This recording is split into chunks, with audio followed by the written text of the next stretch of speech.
There are whispers across the void, not from any Vox channel or astropathic choir, but from the tremor of reality itself.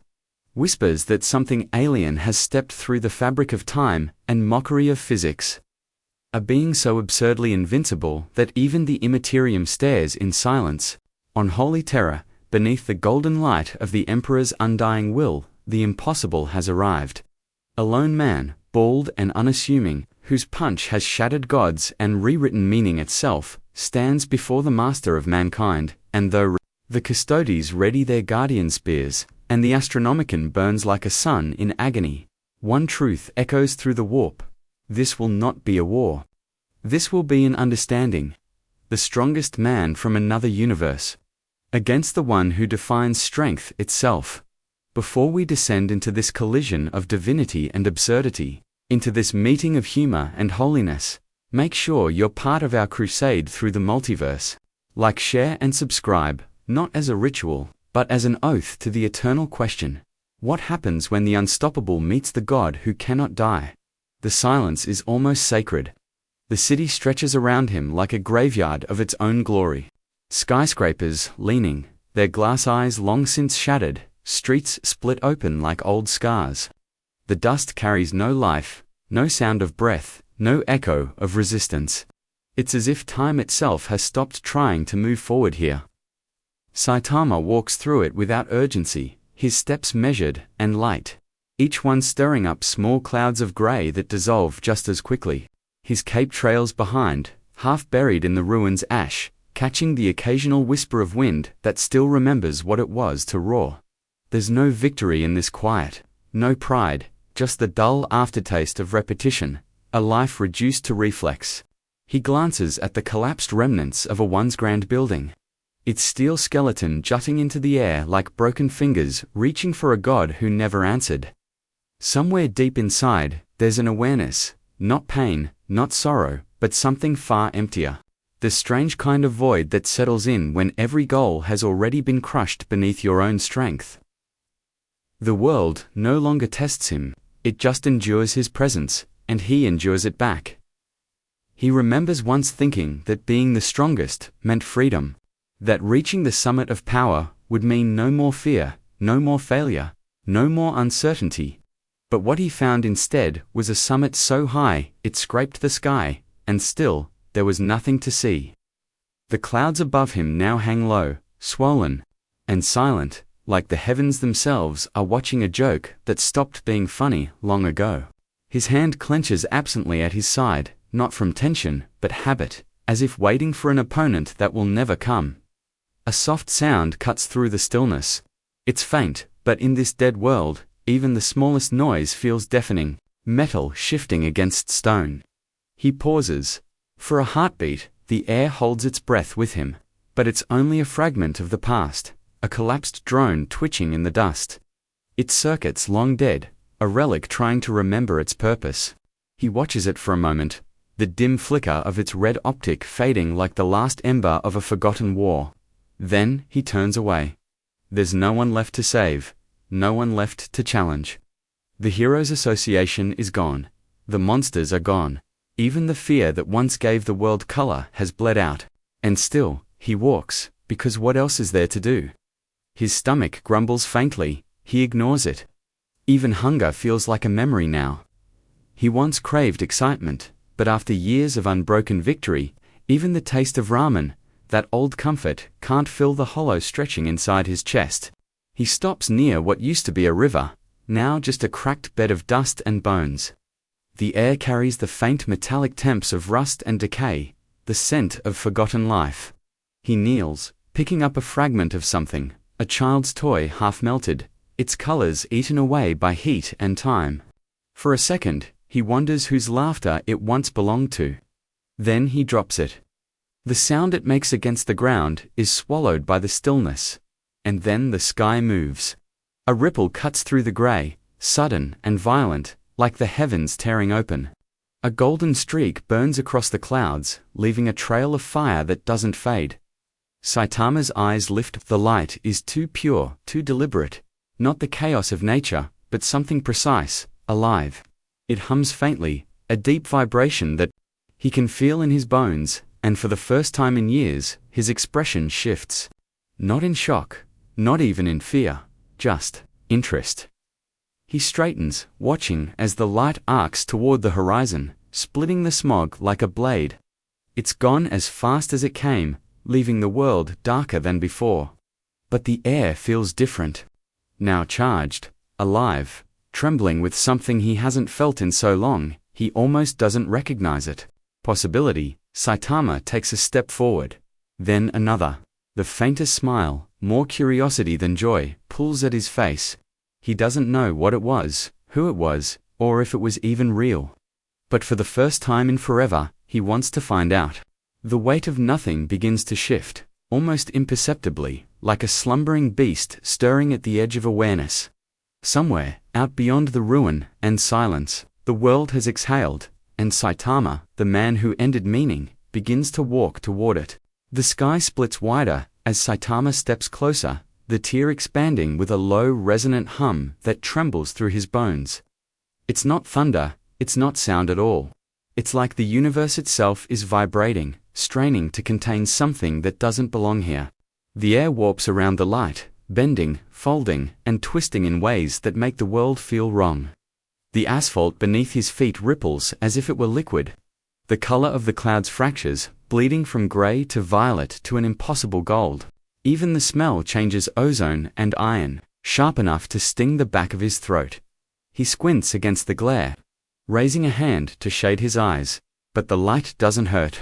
It's too clean, too perfect. It pierces him without pain, slides into his mind without asking. And then come the whispers. Not sound, not language, just thought.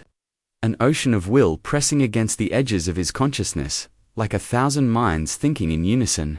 Each one burning with faith so absolute, it drowns everything else out. For the first time in forever, Saitama feels small, not weak, just insignificant, like a grain of dust standing before the birth of a star. He exhales slowly, his breath forming a pale mist in the golden glow. Weird, he mutters, more to himself than to the universe, and takes another step forward. The ground protests, groaning under a pressure it was never meant to bear. The closer he gets, the heavier the air becomes, thick, magnetic, humming with unseen current. His cape tugs forward as though drawn by the light. And then he sees them, shapes forming within the wound, silhouettes of giants clad in gold and steel, their armor gleaming with the reflected fire of creation itself. Their movements are slow, deliberate, reverent. They kneel before something unseen at the rift's heart, heads bowed beneath the radiance. The words reach him not through sound, but through pure force of intent, carved directly into the fabric of his mind. The Emperor protects. Saitama stops. He doesn't understand the words, but he understands the weight behind them, a devotion so heavy it bends reality. It's alien to him, this faith that demands everything. He's lived his life without purpose, without belief, without anyone to follow or to defy. Yet here, staring through the crack in infinity, he feels the raw gravity of meaning. The kind of purpose that makes worlds kneel and gods awaken. The wind roars suddenly, screaming as the rift pulses.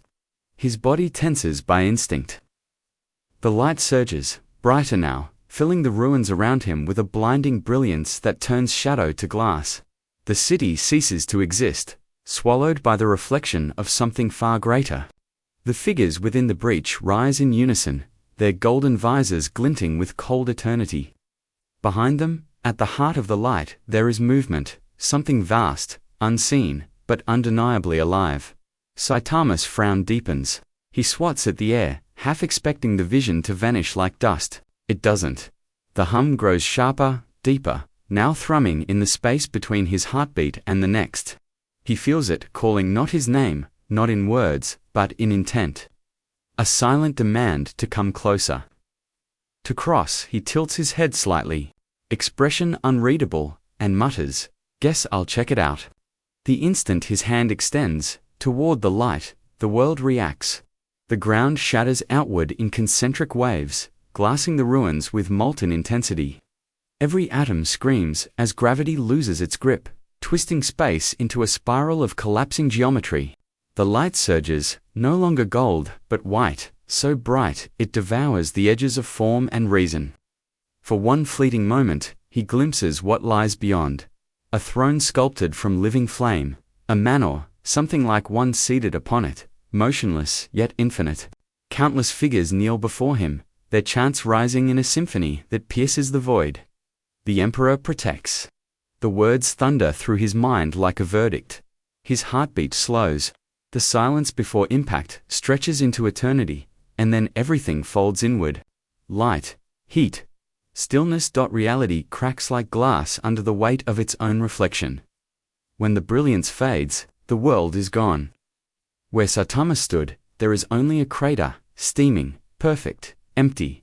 No echo, no trace, no witness. Just the faint shimmer of golden particles drifting upward, fading into the still gray sky. Somewhere, far beyond that silence, a new world opens its eyes. The first thing he feels is weight. Not the crushing force of gravity, but of belief. It hangs in the air like smoke, thick and sweet with incense, burning in every direction. When Saitama opens his eyes, he finds himself standing beneath a sky that bleeds gold and ash. The light here doesn't feel natural. It's too solemn, too deliberate, like the sun itself has been consecrated. The ground beneath his feet is metal, warm, and trembling faintly from the endless machinery buried beneath. The scent of oil and burnt promethium mingles with the perfume of devotion, strange, heady, overwhelming. He doesn't know where he is at first. The horizon is swallowed by monuments. Cathedrals large enough to house entire cities rise into the clouds. Their spires carved with the faces of saints and warriors. Their shadows cutting the landscape like swords. Servitors glide along the edges of colossal bridges, their flesh fused with steel, faces blank, hands sparking as they maintain cables thicker than trees. The people, the actual people, move like a single organism, robed and reverent, their every step a prayer, their every breath a plea. Even the air hums with ritual. Vox grills scream liturgies from towers high above, broadcasting words he doesn't understand but can somehow feel. Terror. The name comes to him not through memory, but through instinct, a whisper from the very ground beneath his boots. The cradle of mankind, the fortress of faith, the dying heart of a galaxy that refuses to stop beating. He watches as a procession passes him by. Priests in gold-threaded vestments, their eyes hidden behind glass lenses, their hands dripping wax and blood in equal measure. Behind them, a child carries a censer larger than himself, coughing through clouds of incense so dense they blur the light. No one notices him. No one ever does, but this time, the anonymity feels different, as if the world itself is too consumed by belief to recognize something that exists beyond it. He walks. The crowd swallows him and parts again. The hum of humanity, a constant tide in his ears. The cobblestones beneath him are etched with the imperial aquila, its wings darkened by centuries of footsteps and ash. Every building trembles faintly, as if powered by the collective heartbeat of billions. The air is alive with machinery. The rhythmic pulse of manufacturums, the distant thunder of artillery salutes offered to gods who never answer. Everything here means something. Every sound, every motion, every face turned toward the heavens. Saitama feels it pressing on him, the sheer density of purpose. It seeps through his skin like heat. These people live for something. They die for something. Even their fear is sacred. And for the first time in a long time, he realizes how foreign that is to him. His world was empty because he emptied it. He fought until there was nothing left to fight for. Here, the opposite is true. Struggle is the air they breathe.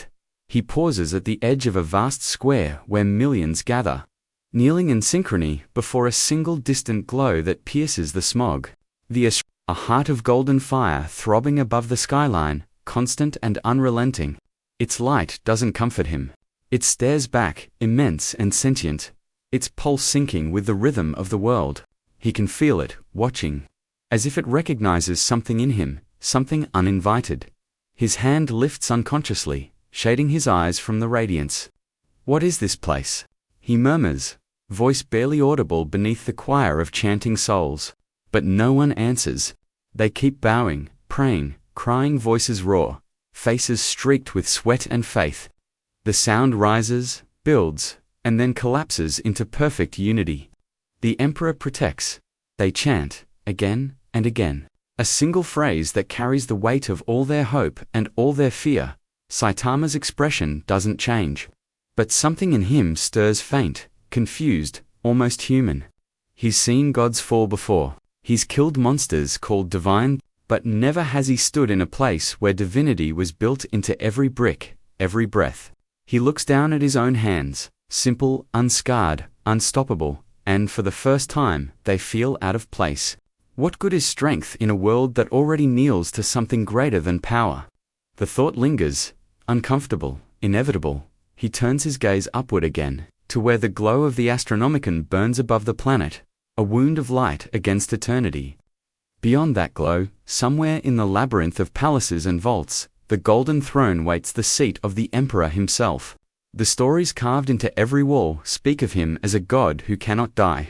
Sustained by the faith of trillions, holding back the dark with will alone, and Saitama, the man who once ended meaning, feels something foreign coil in his chest.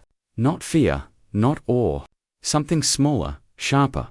The awareness that, perhaps, for the first time, he's looking at something he cannot punch away. The incense thickens. The chants grow louder. The light pulses, once slow, deliberate, almost like a heartbeat. He takes a step toward it, beneath the dead stone and sanctified steel of Terra's deepest vaults.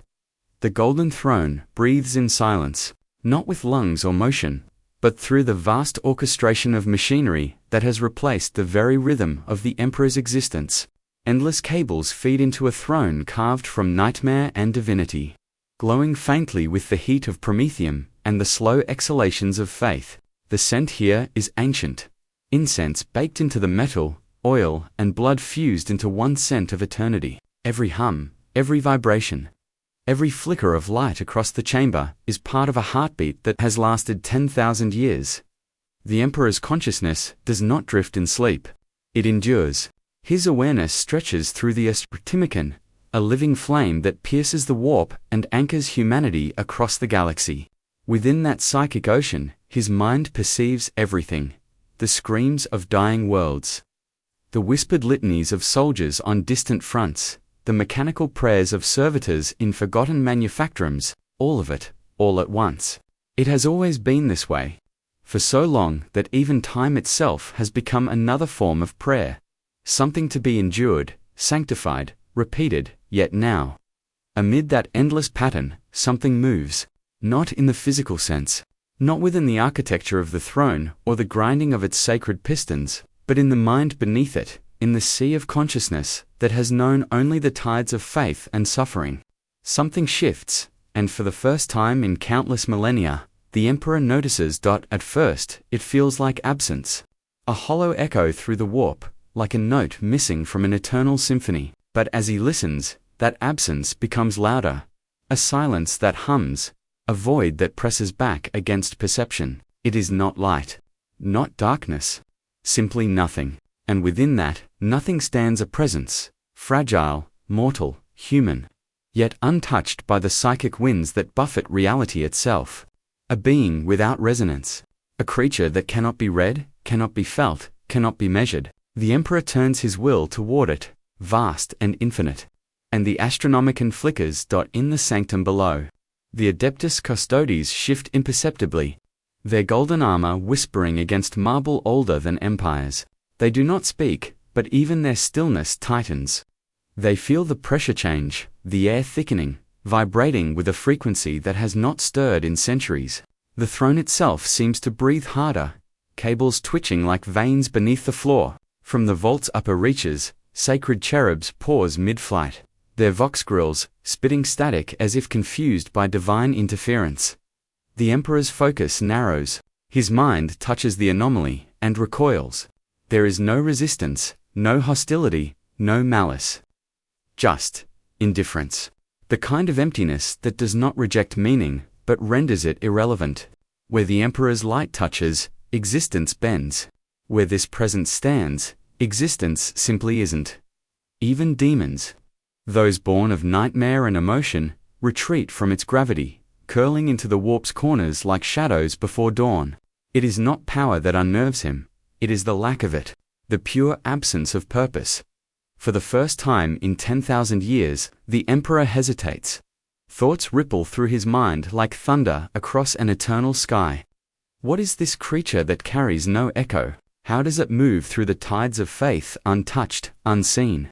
Every soul in the Imperium burns with psychic fire, from the faintest spark of a farmer on Bramundi to the blazing infernos of librarians and saints.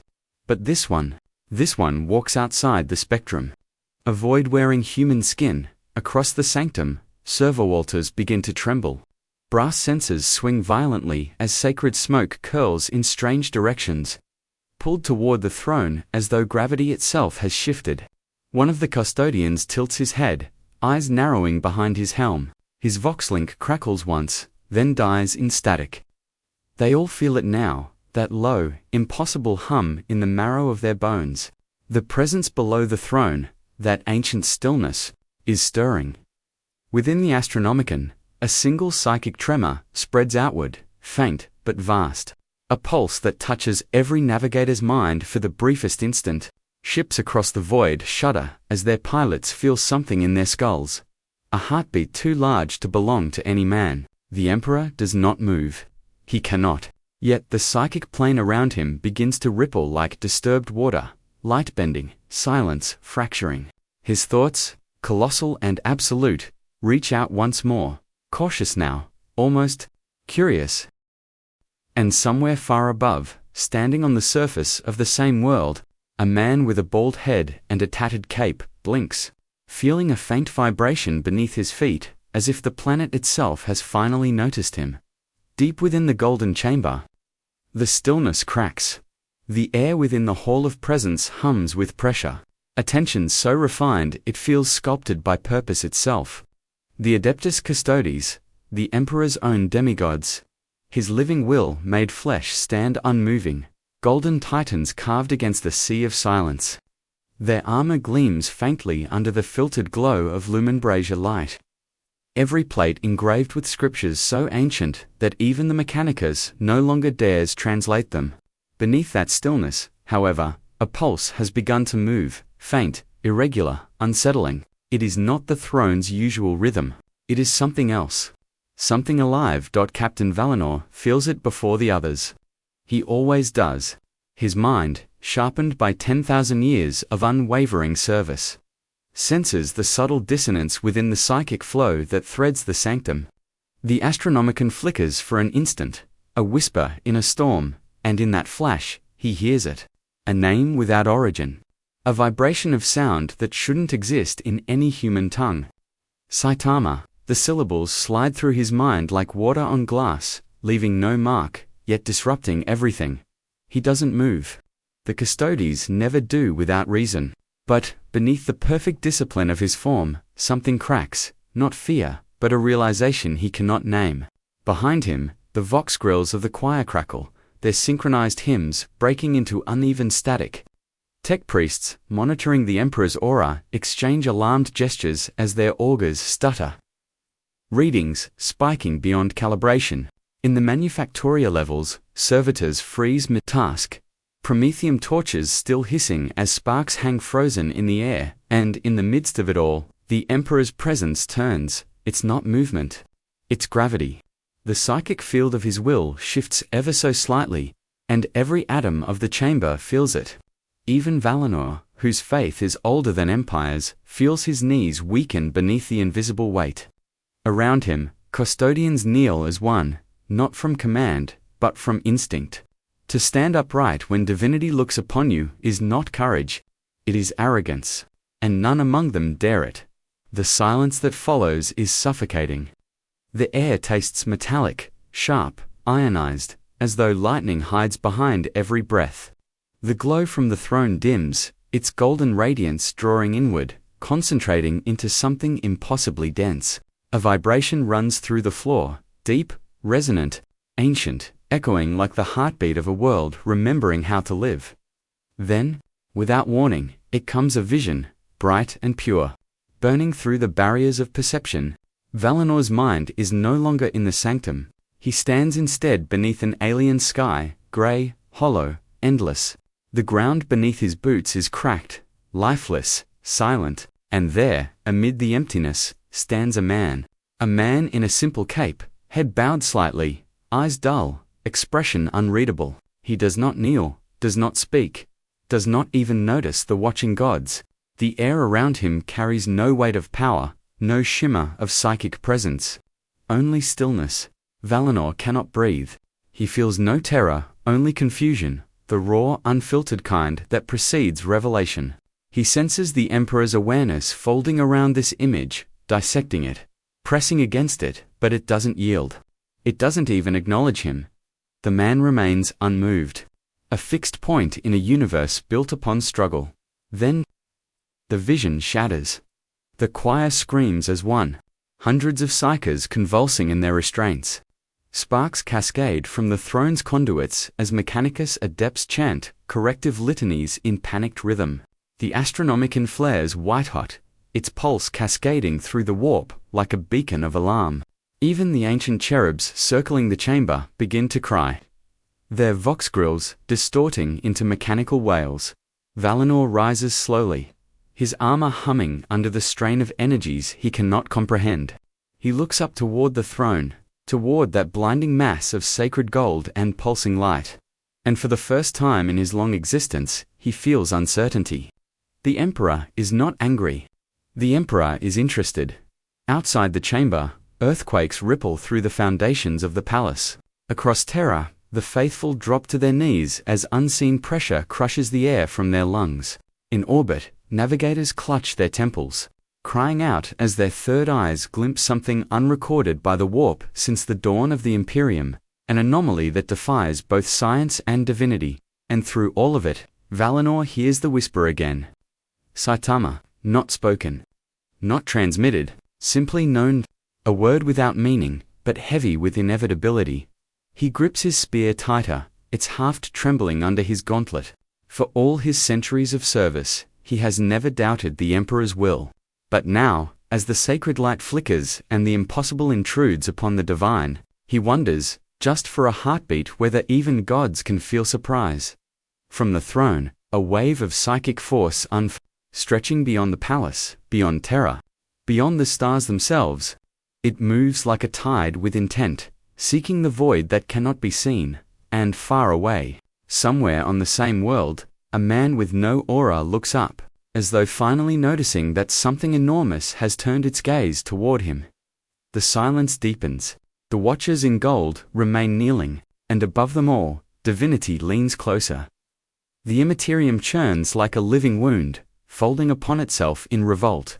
Where the Emperor's perception touches the veil, existence bends, and for the briefest instant, every law he once defined trembles. He stands at the precipice between creation and madness. A consciousness vast enough to light galaxies, yet now met by something that refuses to reflect his light at all. There is no aura around this intruder, no psychic storm, no resonance of power that can be measured by thought or faith.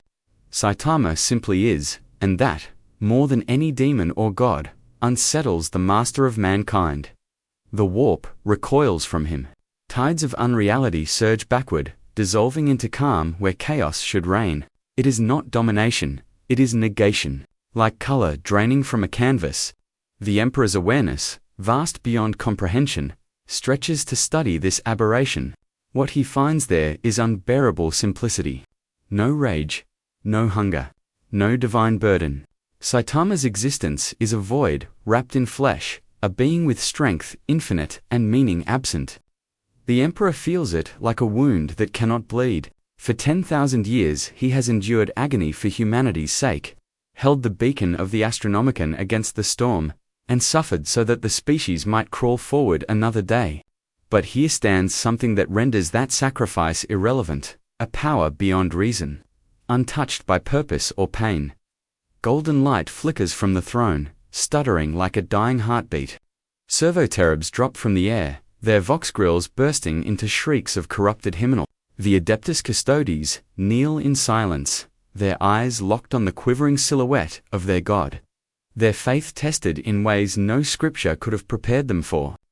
The Mechanicus attendants chant in binary panic as sacred machinery hums out of rhythm, the golden throne groaning beneath the strain of reality folding inward. Through the psychic torrent, the Emperor's mind narrows to a single point. Thought becomes touch, and in that contact, the two forces meet. No sound, no clash of power. Just an unbridgeable contrast, one being forged from endless will and divine suffering, the other shaped by utter indifference. The Emperor searches for intent, war, conquest, defiance, but finds nothing. There is no challenge in Saitama's gaze, no reverence either, only mild curiosity, as if he were no more than a flicker in an otherwise uneventful day. That indifference cuts deeper than any blade.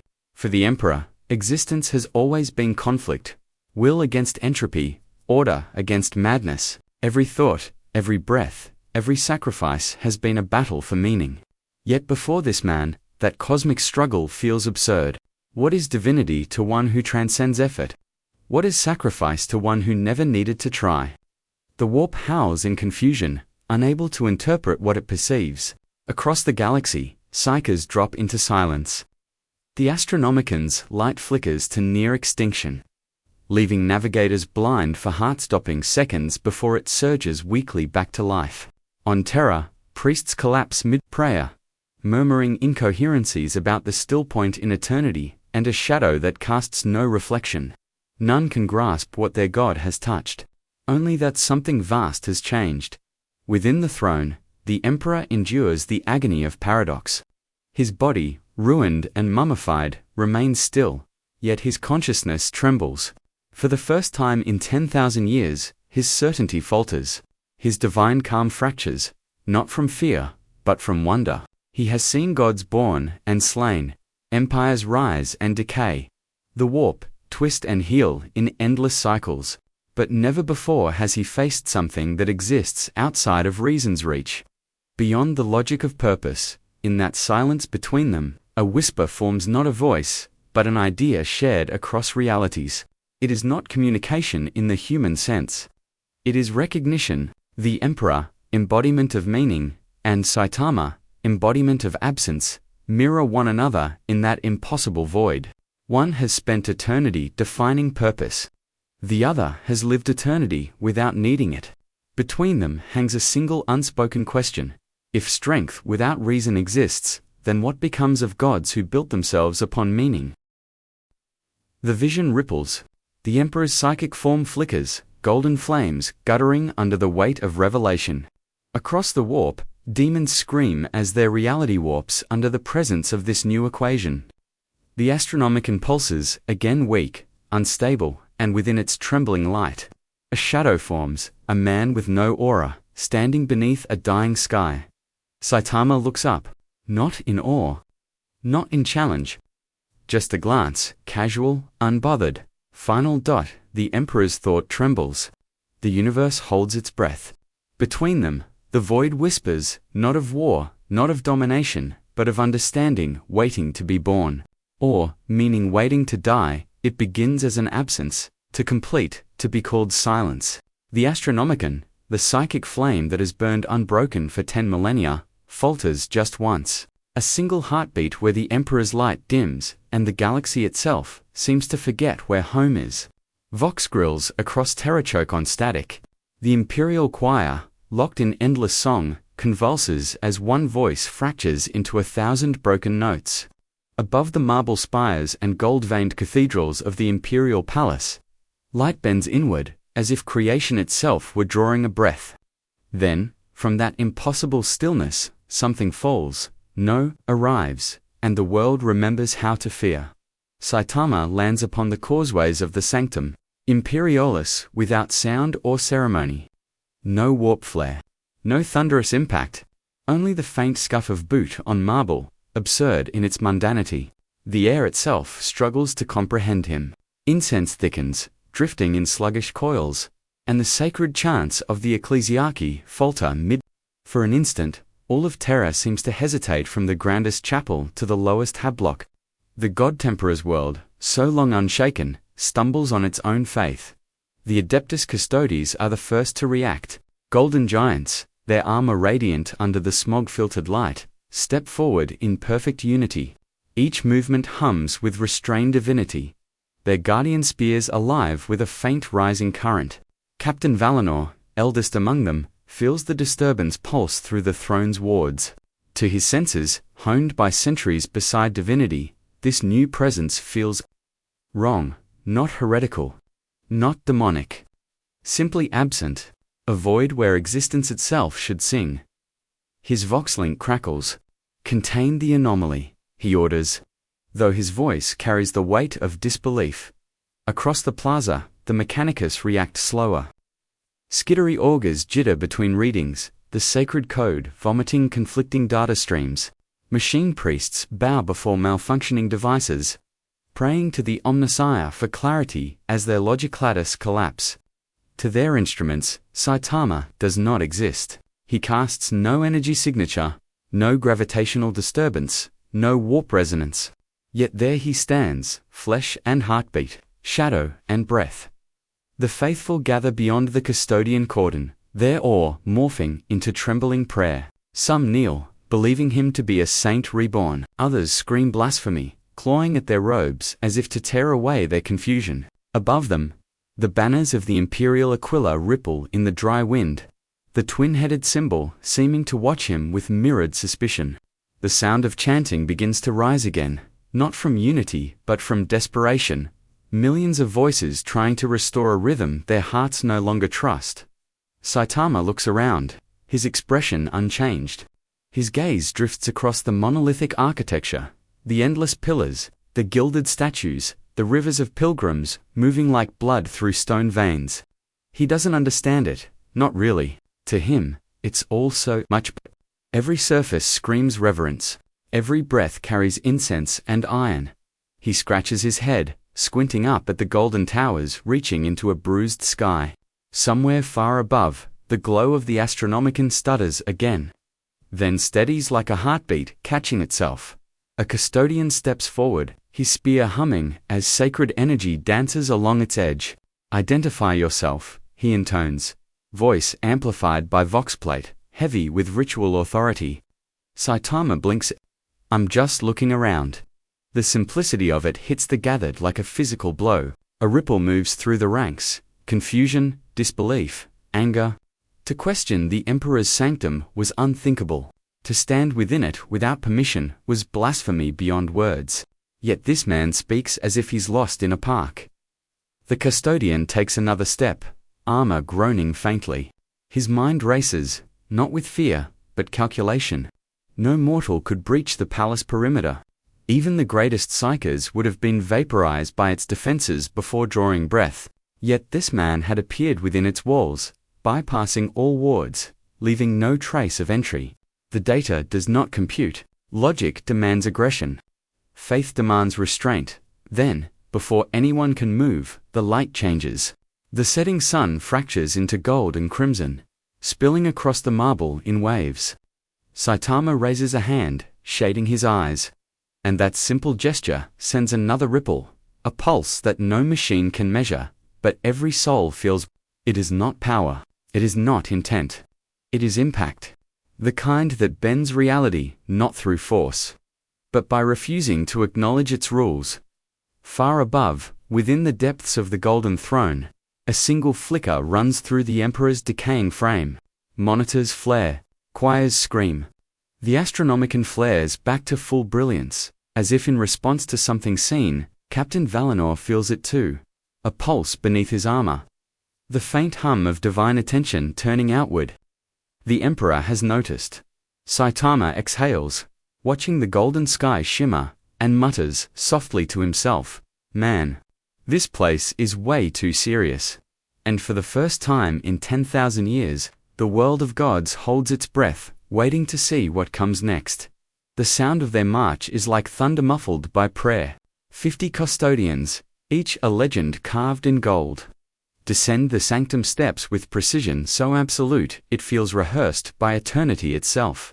Their armor gleams beneath the filtered glow of the Astronomicon, reflecting fractured halos across the marble. Servo-cherubs scatter in panic. their hem voices distorting into static. Every step is deliberate, an oath made audible. For 10,000 years, no trespasser has stood upon this sacred causeway. And yet now, one man stands at its center, unbothered, blinking beneath the sun's dying light. Saitama doesn't move. His cape sways gently in the wind rising from the palace courtyard, a mundane red against the ocean of gold. The scent of incense hangs thick around him, mixing with the faint tang of ozone from the custodes' guardian spears. He glances from one helmed giant to the next, his brow furrowed in faint discomfort, not fear, just awkwardness. To him, this is less a confrontation, and more an unfortunate misunderstanding. Did I step somewhere I shouldn't have? He mutters, scratching the back of his head. The words fall flat, swallowed by reverent silence. But the custodians hear them, and they do not know what to make of them. Their autosensors register no aggression, no warp signature, not even the baseline electromagnetic hum of a human soul. It is as though the man before them exists only as an idea, something their sacred technology was never meant to quantify. Captain Valinor narrows his eyes from behind his visor. Even the throne's psychic wards, normally deafening this close to divinity, feel muted. It is as if reality itself holds its breath. He gives the signal. Formation tightens. Spears lower, their halberd edges alive with golden fire. Fragments of the emperors will distilled into weapon form. The marble trembles as the air thickens, heat bleeding from the weapons fields. Pilgrims watching from the cathedral balconies drop to their knees, mistaking the custodes' activation for divine wrath. Prayers rise like smoke. Fear and faith mix until they are indistinguishable. Saitama watches, expression flattening. The rhythmic clank of armor, the shimmering light, the drawn tension, it all feels so dramatic. He sighs. This again. He murmurs, half to himself. The nearest custodian stiffens at the sound, as though the man's indifference is an act of cosmic blasphemy. In his vox, Valinor's voice resonates. Contain him. But do not strike unless he wills it. The order is clear, but the implication chills the squad. If the Emperor's will moves, it means judgment or fear. A single custodian breaks from formation and steps forward. His name is Tylorus, bearer of the Auric spear Invicta Solis. And for 9 centuries, no enemy has ever stood before him unscathed. His voice, when it comes through the Vox grill, is both command and ritual. Name yourself. The words roll through the courtyard like thunder under cathedral vaults. Every servitor still functioning freezes mid-motion. Every pilgrim bows lower. Even the wind seems to pause. Saitama tilts his head, blankly processing the gravity in the man's tone. Oh, right. He straightens a little, raising one hand in a casual half-wave. Saitama. The name leaves his lips as if it means nothing. But to those who hear it, it means less than nothing. It reverberates through the palace halls, through the vox echoes, through the psychic web woven around Terra itself, and it carries no resonance. No history. No weight. The universe does not react, because it does not recognize the sound. To the custodes, trained to perceive every ripple in the warp, it feels like staring into the edge of a void, so absolute that even the concept of identity falls away.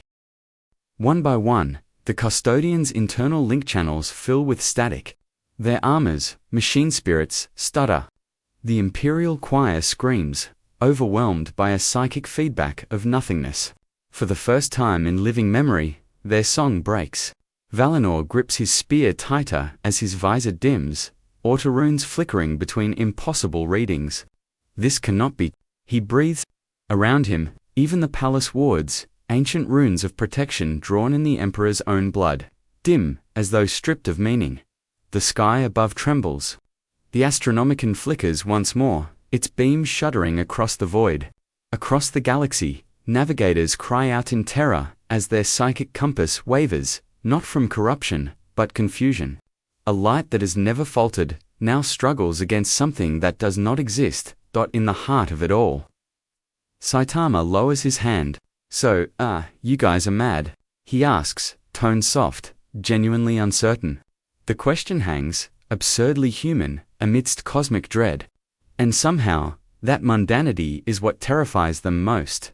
For on Terra, a world where gods are real, where faith shapes physics, and where meaning itself fuels existence, something has arrived that stands outside meaning entirely. Valinor stares into the emptiness before him and realizes, with dawning horror, this man is not defying the Emperor, he is indifferent to him, and that, above all, is impossible. The chamber trembles, not from motion, but from meaning. The light of the Astronomicon, that eternal beacon piercing the warp since the dawn of the Imperium, convulses like a living thing. Golden rays twist into white fire, searing through layers of sanctified steel and psychic wards that were never meant to flex. The Custodes, paragons of control and composure, fall to one knee, as if gravity itself has chosen sides. The marble beneath them fractures in perfect symmetry, veins of molten light crawling through the stone like veins of a god awakening. In that instant, every instrument in the Palace of Terra screams. Vox arrays blare with impossible frequencies. Servo skulls convulse mid-flight, their Usbek's eyes bursting in showers of sparks. The Mechanicus adepts, stationed far below the sanctum, cry out as their machine spirits begin to chant. No longer binary hymns, but broken words of devotion, terrified and pleading. The Omnissiah's code has turned into prayer, and that is a thing that should never happen. Saitama blinks at the sudden blaze. His eyes, unshielded, should be ash under that divine flare, but instead, the light seems to slide around him, refusing to touch him fully. The air tastes of iron and ozone. Like the moment before a storm breaks, he can feel something vast reaching out from the heart of the golden throne. A mind so ancient and powerful that it makes the stars seem small. And beneath all that radiance, suffering. Endless, echoing, unbearable suffering. He doesn't flinch. He doesn't kneel. He only stands there, his cape whispering in the gale of psychic wind. For a heartbeat, he could swear he feels someone, or something looking back. It isn't words that reach him, nor images, but awareness itself. The presence doesn't speak. It remembers. It remembers every war, every betrayal, every promise humanity ever broke to survive. It remembers fire and faith, and it is tired. Across the Imperium, billions of psychers convulse in unison. The choir of Terra screams in harmonic agony, their minds bleeding from contact with the throne's surge. The Astronomicon flares so brightly that entire sectors of the galaxy go blind to the warp. Navigators clutch their heads as the sacred light twists into something unrecognizable, not darkness, not corruption, but interference. Like the universe is trying to decide what Saitama is, and failing to find an answer in the sanctum. Captain Valinor feels his armor locking up. Warning runes flood his visor, psychic containment breach, reality instability, unknown resonance field. His lips move through the litany of safeguard, but the words sound hollow. He dares a glance upward at the radiant machine throne, the Emperor's mortal shell shrouded in blinding glory. And there, between light and silence, he senses it, the flicker of contact. The throne responding, not to them, to him. Saitama's gaze drifts toward that impossible throne of gold and decay. He doesn't know why, but it feels familiar. Not the throne itself, the feeling behind it. That quiet, crushing exhaustion of a man who bore too much for too long. There's no divine grandeur to him, no AEW, just empathy. He's met people like that before. Heroes who never stopped saving others, even when they stopped saving themselves. The light ripples again. The Custodes bow lower, faces hidden beneath helms of living metal. Some whispered the Emperor's name through vox grills, others tremble in silence. Valinor tries to rise, but his strength falters. His armor's servos hiss, as if rebelling against motion. Even his thoughts feel slow, submerged beneath the weight of presence. The air is heavy enough to break faith, and Saitama takes a single step forward. The ground fractures, marble splintering beneath a weight that physics refuses to explain. Not because of strength, but because reality hesitates, unsure if it should allow what's happening. The Custodes react instantly, golden titans moving as one, halberds raised in blinding arcs. Their motion cuts the air with the sound of judgment. Yet, even as they move, they sense it, time itself dragging, resisting their intervention. Every motion feels delayed, stretched thin, as if the world must ask permission to continue. Saitama doesn't notice. He's looking at the light, puzzled, curious. Is someone calling me? He murmurs softly. No one hears the words. But the throne does. The surge explodes outward. A shockwave of psychic luminescence that rips through the sanctum and beyond, racing through the warp like a heartbeat. For an instant, every demon, every wandering soul, every fragment of sentience in that infinite storm feels it, a pulse of something pure, alien, and utterly human. The Astronomicon burns brighter than the sun, then dims to a flicker. Valinor collapses to one knee again, his voice shaking. What are you? Saitama doesn't answer. He just keeps looking forward, the golden light reflected in his eyes like dawn caught in glass. Somewhere deep within that light, the Emperor's consciousness stirs, not awake, but aware, and for the first time in 10,000 years, the Golden Throne reacts. The Golden Throne burns like a captive sun, its radiance spilling across the sanctum in molten halos that twist the air into shimmering waves. Every beam of light feels alive, heavy with meaning, bending space around it like gravity made visible. The Emperor's light is not illumination, it is revelation.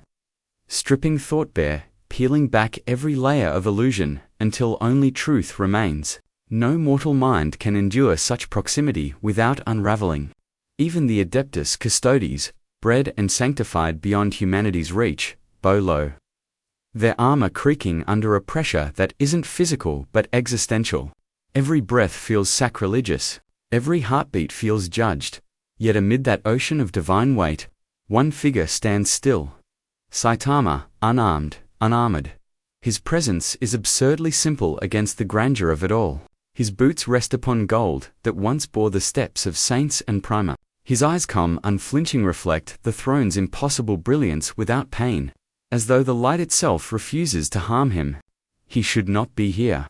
He should not exist here, and yet he does. Then, without motion, the Emperor speaks. There is no sound, no vibration, no echo.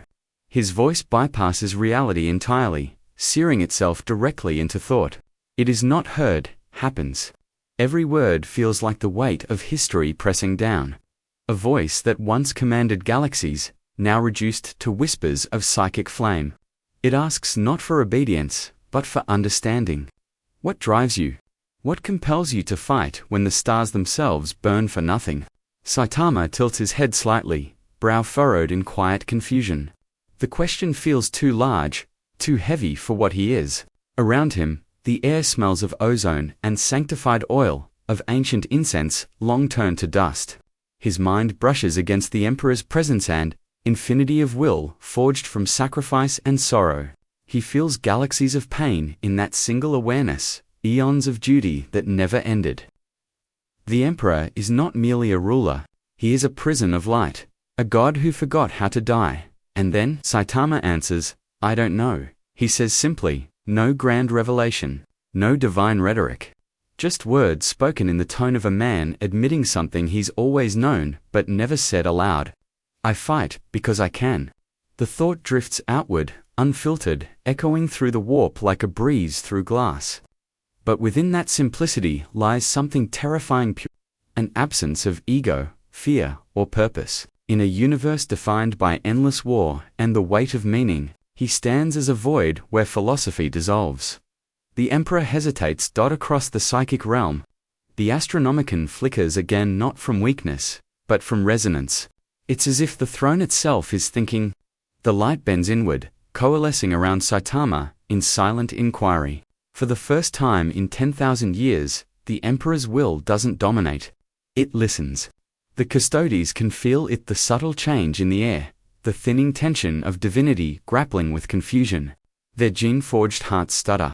The machine priests begin to chant louder, their metallic voices trembling through broken liturgies, desperate to fill the void that understanding has left behind. Through that endless brilliance, Saitama senses it again, the Emperor's awareness reaching deeper, searching his soul for the root of his power. It finds nothing.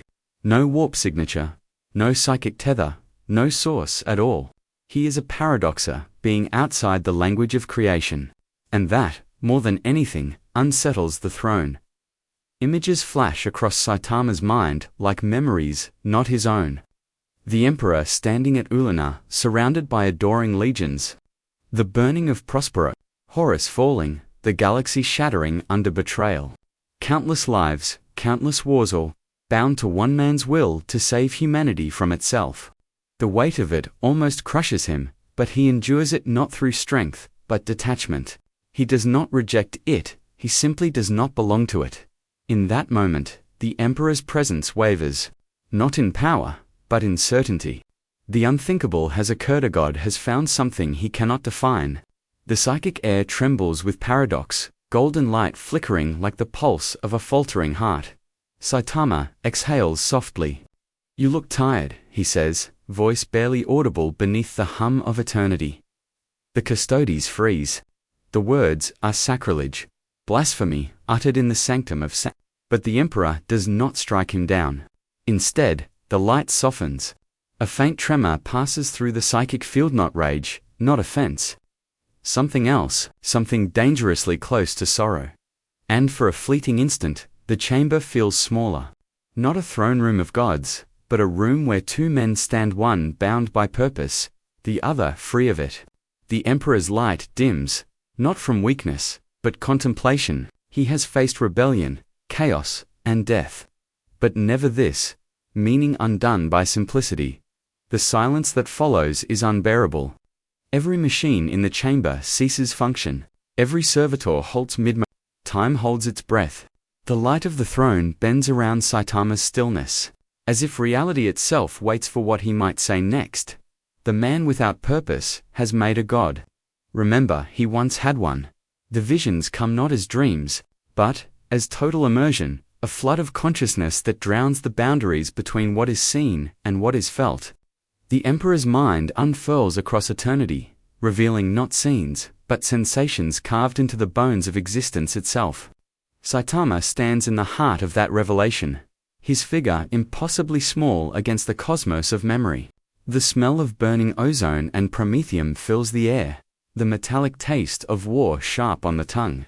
Planets die and are reborn in the blink of an eye. Entire civilizations rise in reverence, only to fall in betrayal. Every scream, every prayer, every drop of blood shed in the Emperor's name becomes one infinite chord of agony and devotion, vibrating through the warp like divine thunder. And still, Saitama doesn't move. He watches the birth of humanity's greatest empire, the heresies that devoured it, the unending wars that sustain it. He sees angels fall and gods break. To him, it is neither terrifying nor profound, just heavy, like a long, exhausting movie that never ends. His eyes flicker, not with awe, but with quiet fatigue. When the last of the visions fade, and only the light of the golden throne remains, Saitama exhales softly. As if shaking off dust from a forgotten dream, the Emperor's voice manifests again. Not in words, but in presence. It rolls through the psychic field like the grinding of tectonic plates. His intent is clear. He is trying to make Saitama understand that existence carries weight. That meaning demands sacrifice. That divinity is not privilege, but burden. But the effort meets an emptiness beyond comprehension. Not defiance, not arrogance, just an absence of reaction, so total it becomes terrifying. The warp itself ripples around him, unsure how to respond. For millennia, it has mirrored and magnified mortal emotion, but Saitama gives it nothing. No anger, no desire, no fear. The demons that stir in the immaterium recoil, wailing as their forms unravel. To them, he is an unrenderable shape, a hole in the great song of thought, a thing that should not exist. The Emperor perceives this impossibility and pauses.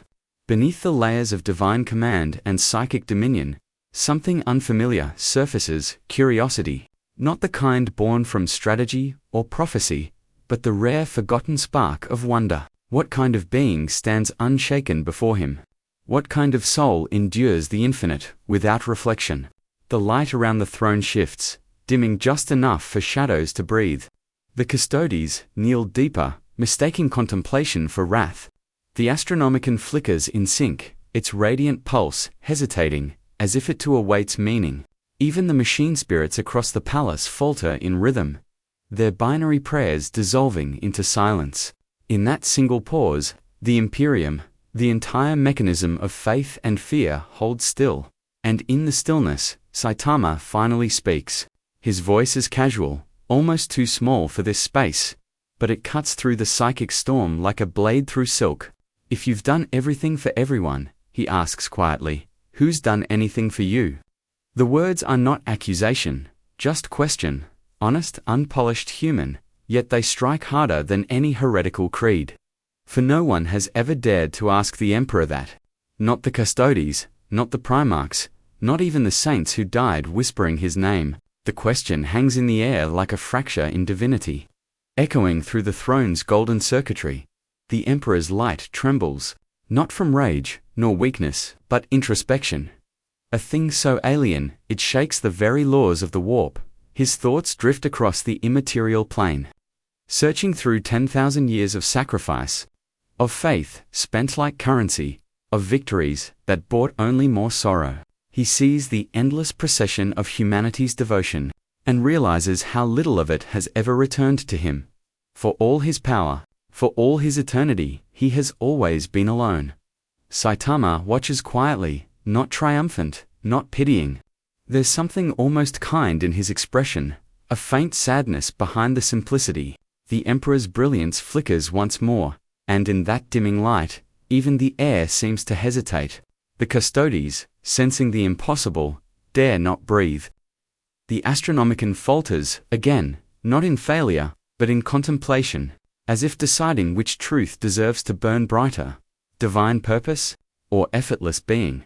And for the first time in 10 millennia, the Emperor of mankind thinks, rather than commands. The light bends inward, softer now, touching Saitama not with authority, but with understanding that borders on recognition. Between them, eternity narrows to a single, unbearable silence. The light within the chamber flickered, as if unsure of what truth it was meant to reveal.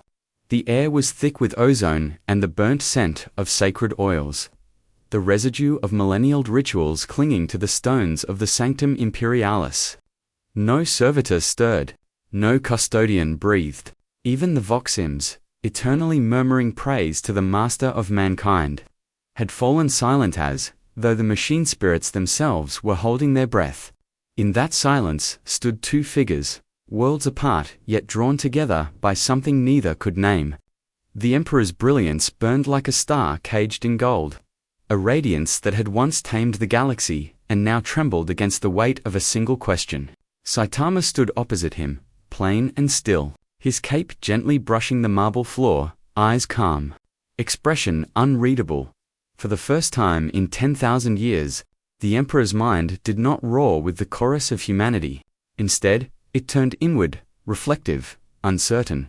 He had seen every possible form of devotion, madness, and betrayal.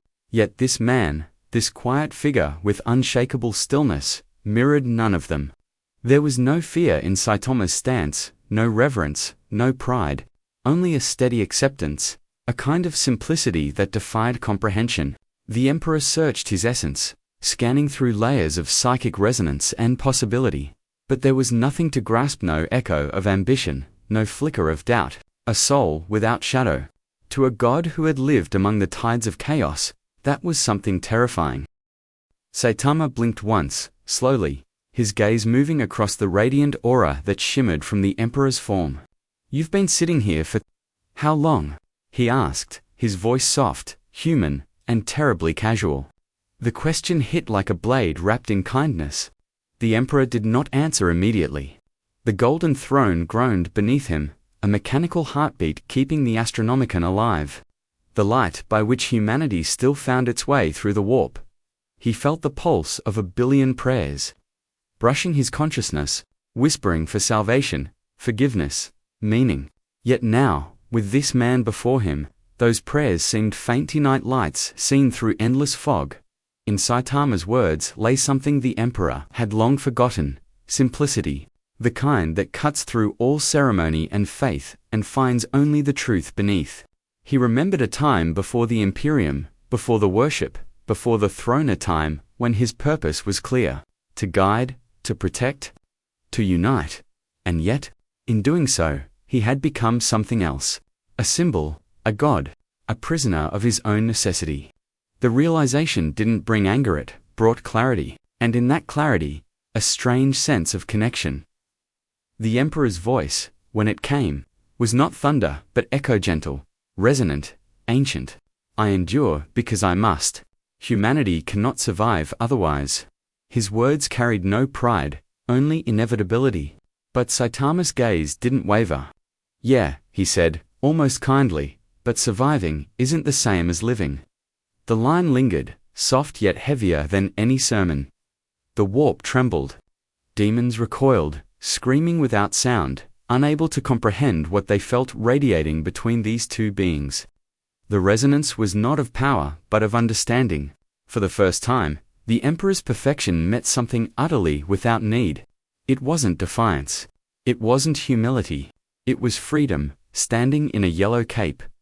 For a fleeting instant, the Emperor saw himself through mortal Ice's empire of faith and fire. His children burning for a dream too vast to ever fulfill. And then he saw through Saitama's gaze a life, stripped of challenge, of meaning, where strength had become a curse. The absurdity of it all almost made him laugh. Almost, he extended his mind. Not as command or dominance, but as a question unspoken. And Saitama, with that faint, tired smile, the one that hides a lifetime of waiting for something real, nodded once. The gesture was simple, but it felt like the universe exhaling after holding its breath for too long. The golden light dimmed, not from weakness, but from release. The Emperor withdrew his essence, and the room grew colder, quieter, as if reality itself had been humbled. Saitama turned to leave, his steps echoing softly against the sanctified floor. Behind him, the Astronomicon flickered for a moment, its light uncertain, as though it too had glimpsed another kind of truth and didn't know which to follow. Outside, terror stirred. Vox towers hummed back to life, servitors resumed their endless tasks, and across the surface of humanity's greatest world, life went on, unaware that for a single heartbeat in eternity, its god had questioned himself. And somewhere in the cold wind sweeping the palace spires, Saitama paused. His eyes lifted to the void above, and for the first time in years, there was weight in them. Not boredom, not apathy. Something else. Something dangerously close to purpose. The silence that followed was not peace, it was anticipation.